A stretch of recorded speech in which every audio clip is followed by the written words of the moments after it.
नमस्कार दोस्तों।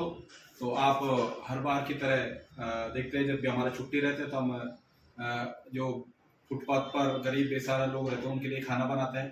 तो आज का जो खाना है इसकी व्यवस्था सर्वे समाज नवयुग सेवा संस्था टीम की तरफ से जो सहयोग मिल रहा है वो मुझे पूरा सपोर्ट कर रहे हैं और उन्हीं की बदौलत है कि मैं दिन पे दिन ज़्यादा से ज़्यादा लोगों को खाना खिलाने की कोशिश कर रहा हूँ।